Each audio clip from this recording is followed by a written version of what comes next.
Hey everybody and welcome to this video. It's been a while, hasn't it? And it's the first one actually since I've rebranded the channel to the Yorkshire Tanky. So it's nice, cheers for sticking about, if you have stuck about. Same stuff, different name, different picture. Simple as, and if you've been following me for a little while now, you'll know that I've been hit a bit of a stump when it came to doing these pioneers for my early war German army, specifically set for Stalingrad, although works for most of the war up until about 1943 anyway. So I hit a bit of a stumbling block on these, and as you can see, they're done now. They're finished, and personally, I'm quite happy with them. I had a long break from doing modelling and painting just whilst I was finishing my degree off. Now that's done, and now I've massively celebrated finishing my degree. I can get back into a little bit more of a steady flow of painting again, and I've really enjoyed it. It was a nice little bit of fun anyway. So, without further ado, I suppose I'll go in for a little bit more of a close up in on them. So, there's a lot of Beuterwaffen in these, which is the kind of the fancy German name for a stolen weapon. So there's a few with PPSHs in there. I think there's 3 overall. And this is obviously used with the Pioneer kit, so you have some really nice head options in there, so you can see the netting on that guy there, a few of the covers as well. And also, the big packs as well, it makes them a little bit more beefy, and the befitting of their veteran status, they look a little bit more hardy than the rest of them.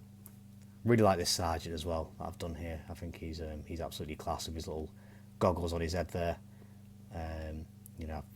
Kind of tried to paint a little bit of watches as well, as you can see, so you have little bits of white sticking out. As pioneers, as engineers, I suppose maybe they need the time whenever they're setting fuses or something. I don't know.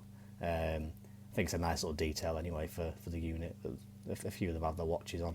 So yeah, I really like this figure. I think he's really cool. Probably one of my favourites. Got the flamethrower as well, of course. It's the first time I ever actually painted a guy with a flamethrower.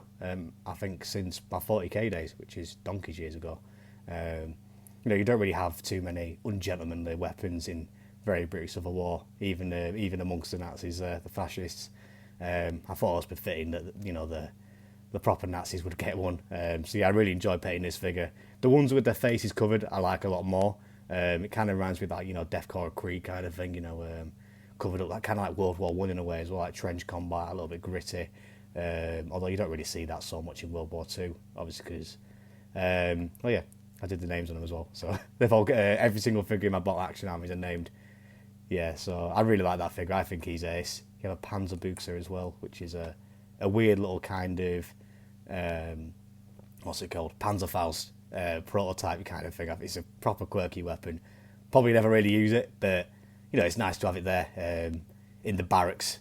In the garrison, so they've got a few leaves on the head as well. So I imagine I won't be seeing too much greenery in Stalingrad. So I don't know, maybe it's a little memento of nicer times in the Mark or in the Rhineland or something where they actually saw some green rather than the hellhole that was Stalingrad. So yeah, got a few more as well. I'll go through these a little bit quicker. Yeah, he's got some wire there for laying out the mines and the like of that. So yeah, I really like these. And then the final one here, I just think it's really cool. The guy with the gas mask and the anti-tank grenade. I think is my favourite model I've done for the Germans so far. I just think I think I've done a nice pose on him, and he's looking smart, So yeah, I really enjoyed this unit. It's one of the things that really spurred me on was reading Vasily Zaitsev's account of of his time in Stalingrad, Notes of a Russian Sniper. So I've got a figure that I want to paint of him as well, actually.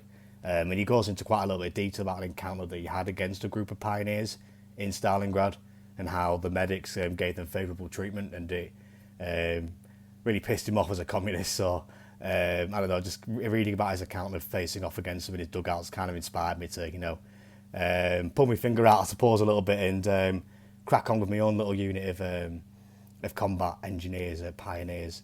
So yeah, hope you enjoyed this little overview. I've waffled on for a little bit of time anyway. Expect a few more hopefully in the nearish future. I do want to give them a transport. I have this box here for a while now, the Sonderkraftfahrzeug 251 / Sie Pioniere Voran mit Panzerbuchse 41. I think that's how you say that. nice name that really rolls off the tongue.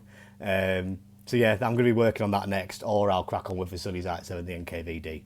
Depends wherever me scatterbrain butterfly hobby nature leads me off to. So anyway, I hope you enjoyed this video, and I'll catch you in the next one. Bye guys.